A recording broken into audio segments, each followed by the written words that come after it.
बांग्लादेश में हिंदुओं की संपत्ति पर हमला। ब्रेक करिए इस वक्त की बड़ी खबर, ब्रेकिंग और शॉर्ट्स। हिंदू ओनर्स के जो मॉल हैं, हिंदू ओनर के नहीं, हिंदुओं के जो मॉल हैं उसमें प्रदर्शनकारियों की लूट।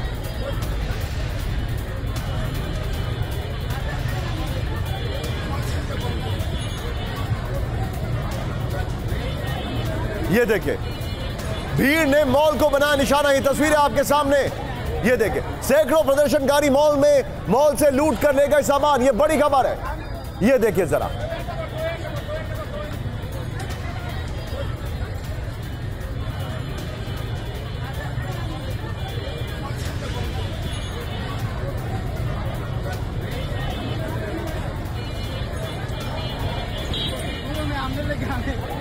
और जरा इस्कॉन वाली खबर, वो जो एक महिला के चीखने वाली खबर थी, और ये वाली खबर, तीनों ब्रेकिंग, तीनों शॉट दिखाइए। सीधे चलिए ऑगस्टीन सर के पास। ऑगस्टीन सर, क्या ये समझा जाए इन अ शॉर्ट टर्म की मैं बात कर रहा हूं, और ये शॉर्ट टर्म शायद 3 महीने, 4 महीने, 6 महीने हो सकता है। और मैं सवाल ये बड़ी जिम्मेदारी से पूछ रहा हूं, जो हालात अफगानिस्तान के साथ हुए थे, अगर आपको याद होगा, जो अफगानिस्तान के हुए थे जब तालिबान वहां पर आया था, क्या यह समझा जाए कि इंडिया और बांग्लादेश के relations they are on the back burner?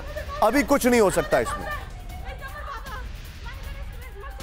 देखिए निशांत जी, मैं आज सुबह 2 बजे का चला हूं और यहां पहुंचा हूं जहां मेरे दोस्त के कुछ रिलेटिव्स फंसे हुए हैं, हिंदू हैं, और उनका कोई आता पता नहीं है। जो आप बता रहे हैं न्यूज चैनल में, सिचुएशन उससे भी खराब है। जो रात भर गोली चली है वो बिल्कुल ही टारगेटेड चली है, और ये सब एक सोची समझी साजिश और इम्प्रॉम्प्टू नहीं है, ये बिल्कुल ही सर्जिकल है।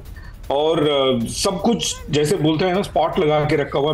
आप देख सकते हैं मेरे लिबास में कि जो मेरे पास था मैं उठाया, और जिसने गुहार लगाया मेरा बहुत अजीज मित्र हैं, उनको हेल्प करने में मैं भागा यहाँ आया हूँ। तो कहते हुए मुझे अकबर आ रहा है, क्योंकि हम यहाँ बैठे हैं और हम एक बहुत बड़े जिम्मेदार देश हैं, लेकिन हम अपने हिंदू भाई बहनों के लिए कुछ कर नहीं पा रहे हैं। अगर आप यूएसए देखिए, उनका 2 आदमी भी कहीं फंसा हुआ होगा तो पूरा का पूरा उनका जो स्पेशल फोर्सेस एंड मरीन्स उतर जाते हैं और उनको बचा के लाने की कोशिश करते हैं। आप मेरे साथ बने रहिए सर, मेरे सामने चिंताजनक खबर है, लेकिन मुझे पूरा फेथ है कि इंडियन गवर्नमेंट कुछ बहुत तेजी से करेगी, बिकॉज हमने देखा है they have actually turned the tables around। जब लगता है कि कुछ नहीं होगा, then suddenly they came up with something। यहां पर सीधे आइए राहुल, जरा फ्लोर दिखाइए, और फ्लोर के बगल में राहुल ब्रेकिंग और शॉट प्ले करते रहिएगा। अलग अलग जो ब्रेकिंग और शॉट है, इन सबको प्ले करते रहिएगा, जो मैंने अभी तक हमने जितनी भी खबरें दिखाई है राहुल। ये देखिए, बांग्लादेश में के पावर गेम में खतरे में हिंदू, इस वक्त की बड़ी खबर। नंबर 1, मंदिरों पर हमले में मूर्तियां तोड़ी गई, हिंदुओं की दुकानों में लूटपाट की गई है। बगल में इस्कॉन वाली खबर भी दिखाते रहिएगा। ये देखिए जरा, फिर हिंदुओं के घरों में घुसे उपद्रवी, बड़ी खबर। फिर ये देखिए, घरों के अंदर तोड़फोड़ की घटनाएं। फिर से आइए, जो मैं आपको जानकारी दे रहा हूं, यहां पर मंदिरों पर हमले, मूर्तियां तोड़ी गई, हिंदुओं की दुकानों में लूटपाट, हिंदुओं के घरों में घुसे उपद्रवी, बड़ी खबर, घरों के अंदर तोड़फोड़ की घटनाएं, और ये बड़ा चिंताजनक है। सबके बीच में बड़ी खबर, ब्रेकिंग और शॉर्ट। ब्रेक करिए इस वक्त की बड़ी खबर, बांग्लादेश में भारतीयों से संपर्क में सरकार। ब्रेक करिए जरा, संसद में विदेश मंत्री एस जयशंकर का बयान। ब्रेकिंग और बाइट, प्ले इट ऑन।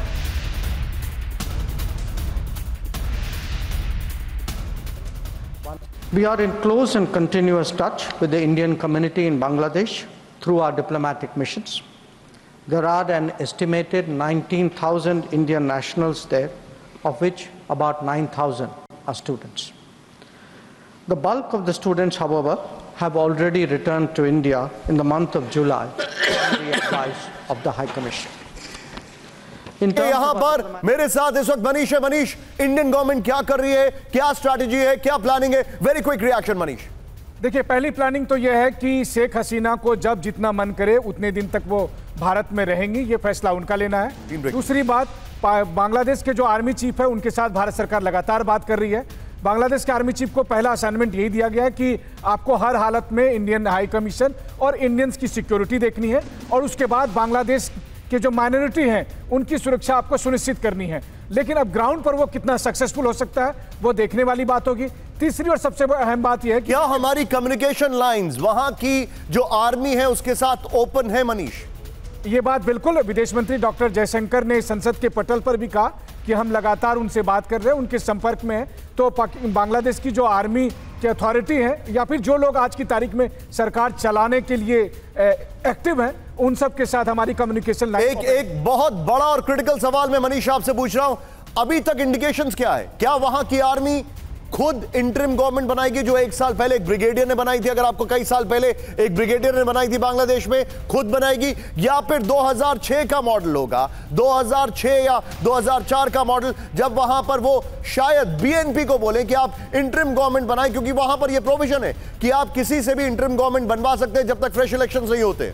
देखिए, बहुत हद तक डिपेंड करेगा कि जो प्रोटेस्ट करने वाले लोग हैं वो कितनी जल्दी मान जाते हैं। बीएनपी की प्रमुख खालिदा जिया को रिहा किया गया है, बहुत सारे और स्टेक होल्डर हैं जिनसे बात की गई, जमात इस्लामी को भी साथ लिया गया, मोहम्मद यूनुस भी आ रहे हैं, तो एक इंटरिम गवर्नमेंट मिलीजुली बनाने की बात आ रही है। लेकिन आपने बिल्कुल सही कहा, कुल मिलाकर जो असली पावर है वो आर्मी चीफ के हाथ में रहने वाली है। और अगर आर्मी चीफ चाहे तो निश्चित तौर पर बांग्लादेश में कम से कम जो माइनॉरिटी के लोग हैं उन सब की सुरक्षा सुनिश्चित कर सकते हैं। लेकिन मैं जोड़ दूं, ग्राउंड पर अभी आर्मी नहीं मौजूद है, हिंदू इलाके में लगातार हमले हो रहे हैं।